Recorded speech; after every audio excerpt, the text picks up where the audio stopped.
Hello everyone, something new YouTube channel में आपका हार्दिक स्वागत है। इस वीडियो में हम बात करने वाले हैं क्लास 9 का जो हिस्ट्री का चैप्टर है India and the contemporary world 1 का जो चैप्टर है द फ्रेंच रिवॉल्यूशन। तो उसके एक्सरसाइज नंबर चैप्टर नंबर 1 के एक्सरसाइज के क्वेश्चन नंबर 6 के बारे में। और क्वेश्चन क्या है, how would you explain the rise of Napoleon, यानी कि जो नेपोलियन बोनापार्ट था जो कि फ्रांस का राजा बना था, तो उसके उदय का आप किस तरीके से वर्णन करेंगे। उसका उदय किस तरीके से हुआ, वो उसने अपने राज्य किस तरीके से बढ़ाया, उसका आपको विवरण करना है, वर्णन करना है। तो चलिए शुरू करते हैं। अगर आप चैनल पर नए हैं तो चैनल को सब्सक्राइब कर लीजिए, क्योंकि ऐसी ही एजुकेशन वीडियो मैं आपके लगातार लाता रहता हूँ। तो देखिए, सबसे पहले बात करते हैं the political instability of the directories paved the way for the rise of Napoleon Bonaparte, यानी कि जो राजनीतिक जो अस्थिरता आई निर्देशिकाओं की, तो उस वजह से जो नेपोलियन बोनापार्ट पार्ट का रास्ता बिल्कुल एकदम साफ हो गया और वो अपने उदय की तरफ चल पड़ा, अपने राज्यों की बढ़ोतरी की तरफ चल पड़ा। Napoleon had achieved glorious victories in wars. Napoleon Bonaparte जो था उसने बहुत सारी जीत हासिल की थी, अलग अलग युद्धों में, अलग अलग लड़ाइयों में बहुत सारी उसने ग्लोरियस विक्ट्रीज, विशेष जीत हासिल की थी। This made this made France realize that only a military dictator like Napoleon would restore a stable government. और इन सभी कारणों की वजह से फ्रांस ने ये समझा, ये महसूस किया कि एक केवल एक सैन्य तानाशाही, मिलिट्री डिक्टेटर डिक्टेटर बोलते तानाशाह को, जो केवल अपने उसूल कानूनों के हिसाब से सरकार चलाता है और लोगों की ज़्यादा देख रेख नहीं होती उसमें, केवल वो अपने रूल वगैरह फॉलो करता है और उन्हीं के अनुसार सरकार चलाता है, तो उसे बोलते डिक्टेटर या फिर तानाशाह। तो फ्रांस ने महसूस किया कि एक सैन्य तानाशाही जो कि नेपोलियन बोनापार्ट जैसा हो, वो ही एक स्टेबल या फिर रिस्टोर कर सकता है गवर्नमेंट को, एक स्टेबल तरीके से एक स्थिर सरकार बना सकता है। अब 1804 में, in 1804, he crowned himself as the emperor of the France. 1804 में वो अपने आप को उसने फ्रांस का राजा घोषित कर दिया और ताजपोशी कर ली।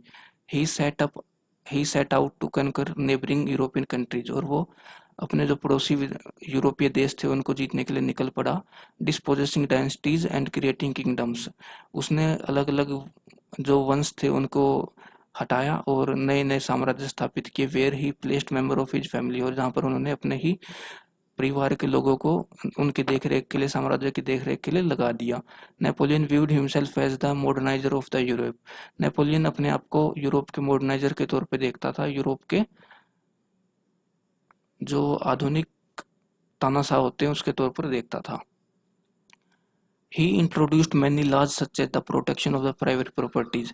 उसने बहुत सारे अलग अलग नियम कानून लागू किए, जिस तरीके से जो कि निजी संपत्ति की प्रोटेक्शन का, निजी संपत्ति के बचाव का जो कानून था वो उसने जारी किया। और a uniform system of weight and measure provided by the decimal system, और उसने एक नया नापतोल का एक प्रणाली लागू की जो कि दशमलव सिस्टम पर आधारित थी, दशमलव सिस्टम पर बेस्ड थी।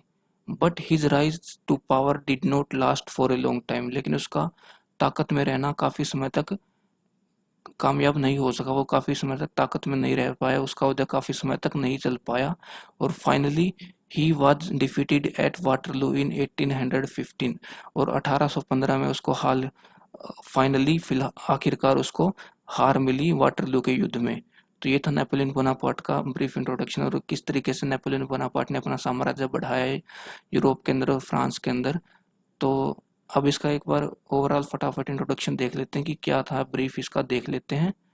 तो देखिए, सबसे पहले तो हमें इस क्वेश्चन में बताना कि नेपोलियन ने अपना राज्य किस तरीके से बढ़ाया और किस तरीके से नेपोलियन ने यूरोप में अपना उदय किया। तो देखिए, जो निर्देशिकाएं थी, जो पॉलिटिकल इंस्टेबिलिटी हुई उनके अंदर, जो राजनीतिक अस्थिरता है निर्देशिकाओं के अंदर, तो उसकी वजह से नेपोलियन बोनापार्ट का रास्ता बिल्कुल एकदम साफ हो गया और वो अपने राज्य की तरफ चल पड़ा, अपने उदय की तरफ चल पड़ा। नेपोलियन ने बहुत सारी अलग अलग लड़ाइयाँ जीती थी, जिनकी वजह से जो फ्रांस के जो लोग थे और जो फ्रांस था, उसको ऐसा महसूस हुआ कि जो एक सैन्य तानाशाही है, वो ही सैन्य तानाशाह ही फ्रांस की जो सरकार को स्टेबल कर सकता है और स्थिर सरकार बना सकता है। अब नेपोलियन ने 1804 में अपने आप को फ्रांस के राजा के तौर पे घोषित कर दिया, फ्रांस का राजा बन गया। और फिर वो राजा बनने के बाद आस पड़ोस के जो अलग अलग देश थे उनको जीतने के लिए निकल पड़ा, और उसने छोटे छोटे जो वंश थे उनको हटाया और नए नए साम्राज्य स्थापित किए, जहाँ पर उन्होंने अपने ही फैमिली के मेंबर को उन साम्राज्यों की देख रेख के लिए लगा दिया।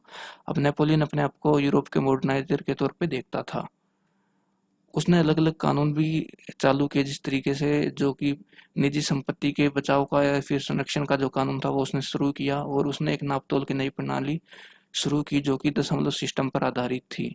लेकिन उसका जो उदय था वो काफ़ी दिनों तक नहीं रह पाया, और वो काफ़ी दिनों तक सत्ता के अंदर, पावर के अंदर नहीं रह पाया, और उसको 1815 में वाटरलू के युद्ध में हार का सामना करना पड़ा।